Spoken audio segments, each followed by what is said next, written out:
Perkenalkan, saya Amilta Sabihanin 144-15012. Tujuan perguruan tinggi adalah membentuk manusia susila dan demokrat yang satu, memiliki keinsafan tanggung jawab atas kesejahteraan masyarakat. 2. Cakap dan mandiri dalam memelihara dan memajukan ilmu pengetahuan.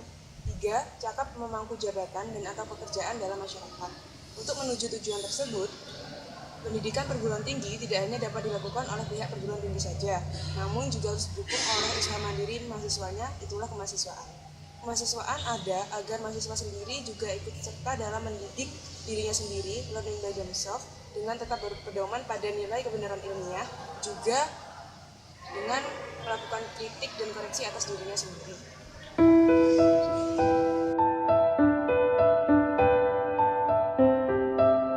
Perkenalkan, saya Saskia Kirana Masa 144-15013. Di sini saya akan menjelaskan tentang himpunan mahasiswa jurusan dan hubungannya dengan KM ITB.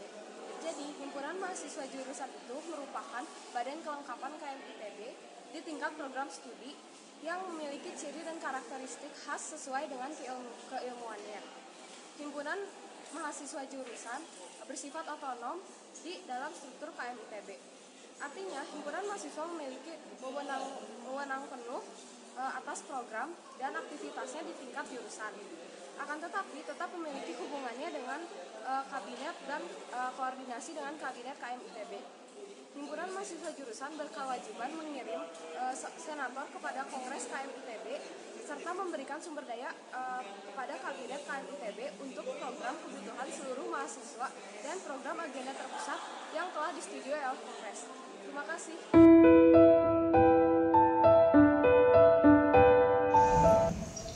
Nama saya Herwisa Afifa 144-15014. Saya akan menjelaskan tentang 7 budaya kampus. Yang pertama adalah integritas. Integritas berarti sifat, mutu, atau kejujuran. Yang kedua, kajian. Kajian berarti hasil mengkaji dari suatu kegiatan penelitian atau pelajaran. Yang ketiga, peduli lingkungan. Keempat, apresiasi, yang berarti menghargai suatu seni atau budaya. Yang kelima, berkarya. Yang keenam, berpikir kreatif solutif. Yang ketujuh, berhimpun atau berkumpul.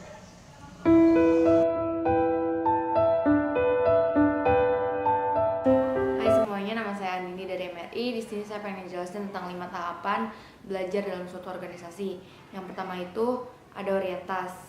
Lalu setelah itu ada beraktivitas aktif.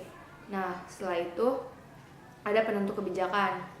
Setelah ditentukan kebijakannya, yang keempat ada penjagaan nilai. Dan yang terakhir ada persiapan alumni. Jadi itu 5 tahap belajar dalam suatu organisasi. Perkenalkan, nama saya Vidya Sofia Humairah 144-15016. Saya akan menjelaskan tentang empati. Apa sih itu empati? Empati itu adalah pikiran atau emosional seorang di mana seorang itu dapat mengidentifikasi dirinya pada posisi orang lain. Nah, sebenarnya urgensi apa sih yang membuat kita harus mempelajari empati itu sendiri? Yang pertama, karena empati itu memotivasi kita untuk menolong orang lain. Yang kedua, empati itu merupakan metode dasar kita untuk menjadi pemimpin nantinya. Dan yang ketiga, empati itu juga dapat menumbuhkan motivasi untuk dapat menyelesaikan permasalahan di masyarakat dengan 2 metode, yaitu dengan metode fishbone dan yang kedua dengan metode pastel, yaitu faktor-faktor berupa politik, ekonomi, sosial, teknologi, environment, dan legal. Nah, sebenarnya apa sih yang dapat kita lakukan untuk menumbuhkan empati dalam diri kita sendiri? Ada 6 cara. Yang pertama itu, bacalah banyak literatur. Yang kedua, kita harus mendengarkan orang lain dengan baik. Dan yang ketiga, kita memposisikan diri kita kepada orang lain. Yang keempat, kita mengamati keadaan atau kondisi orang lain. Yang kelima, kita harus menentang semua praduga tanpa pengamatan. Dan yang terakhir, cobalah jadi diri orang lain.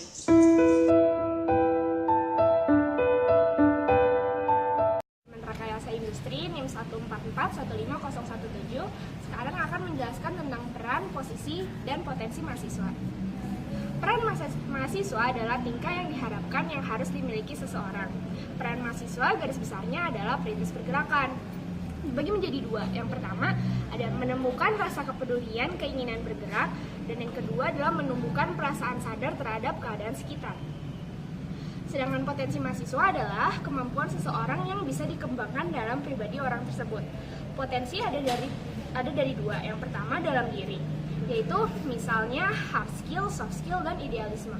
Hard skill adalah keilmuan yang kita punya, sedangkan soft skill adalah penerapan hard skill secara interpersonal.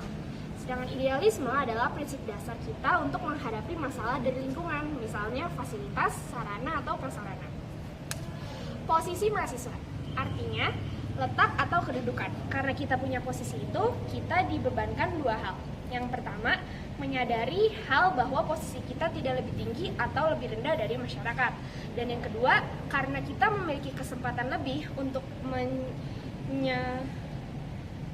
menyetarakan pendidikan, diharapkan kita bisa memunculkan empati untuk membangkitkan diri kita pada masyarakat.